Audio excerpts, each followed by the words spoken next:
Alright, Sonic Yoda from Sega Driven here, back once again with more Gamecom Sega themed action. So in the last episode I showed you the Gamecom itself and the first of 3 Sega releases that are available on this system, which was Indy 500. That one was unlicensed. Sega basically sort of decided to not put their stamp of approval on it for whatever reason, despite the fact that it is clearly their game. But yeah, the other 2 games that we're going to look at do in fact have officially, have been sanctioned by Sega. I say that Indy 500 wasn't officially sanctioned. It probably was, but it's just that for whatever reason, the Sega logo is not featured on any of the artwork or in any of the sort of copyright sort of text in on the actual game itself. But yeah, like I say, these next games do in fact feature actual Sega sanctioned. Look, there you go, there's the Sega logo. So yeah, we're looking at Fighters Megamix in this episode. This is obviously a port of the Saturn game, which is a mashup of Fighting Vipers and Virtua Fighter into one big fighting game with some guest characters. So yeah, same deal with the last one, cheap sort of thin cardboard cases that do feel a bit, yeah, underwhelming. We've got some screenshots, mainly showing menus. There is one game screenshot there, a little bit of a description as to what's going on. Yeah. And that's your lot basically. I'll have a quick look inside and I'll show you the cartridge and the instruction manual quickly before we go into the actual game itself. So there's the little cartridge. Once again, nice little sticker on the top telling you what the game is when you've got it actually in the machine, you can tell. And then we've got the manual, which is another sort of very cheap produced black and white.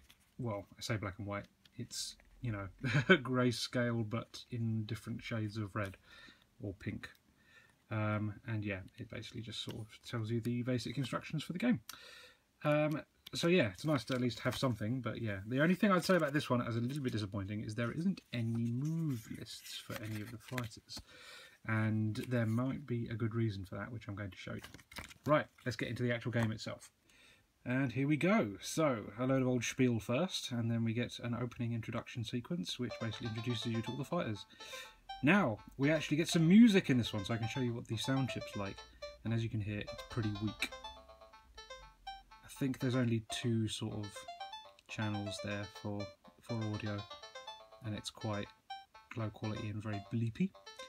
And you can also see the sort of lateral movement there is causing some pretty hefty ghosting, which is what I was talking about in the Indy 500 episode, which is a pretty decent looking game because it doesn't have so much lateral movement, whereas you can see instantly that this is showing you how much ghosting is going to be happening.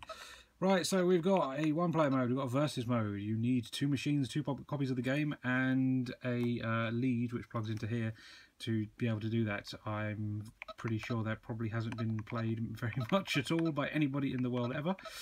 Survival mode, basically, you've got a very limited amount of health and you've got to go through as many fighters as possible, and then also your records for whatever. I don't think I've completed a single course on this. No, I didn't think I had. And that's your lot basically, one player mode.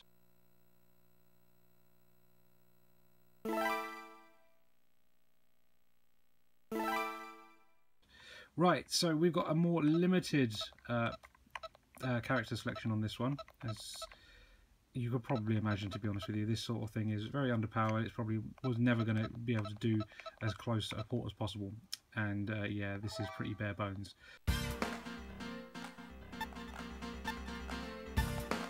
So you got 4 courses, you unlock a character each time you complete one, and I've had a very large amount of difficulty trying to actually do that.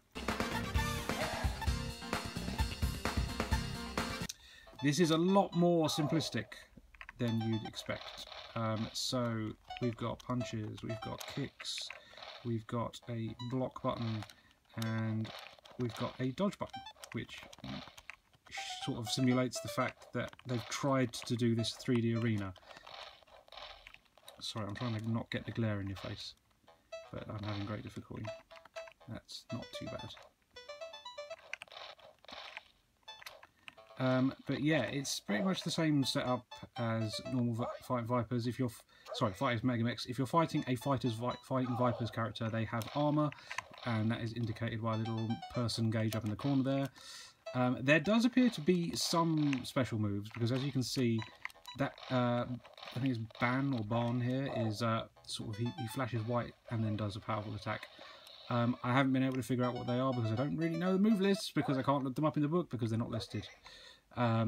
So yeah, I'll have to probably go back and to the actual Saturn game, find out some special moves and see if those work on this version.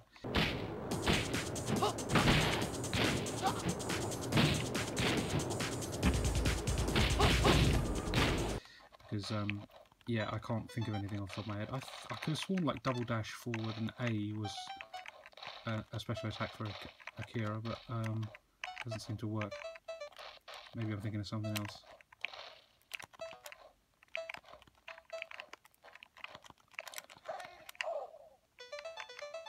But yeah, this is very, very basic. Not really much else to say about it, to be honest with you. It's basically punching and kicking and hoping for the best. It's not overtly clear that you're hitting characters. It's yeah, I mean, yeah, it's not particularly great. The sound, as you can hear, is cutting out quite heavily because I think the lack of channels basically means that the sound effects override the music when you're hitting people.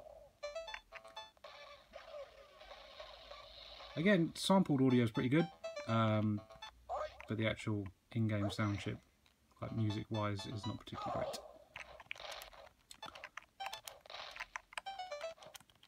It's not a bad attempt.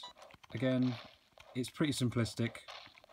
It is playable to a certain degree. It's just doesn't offer the same depth as the actual game itself.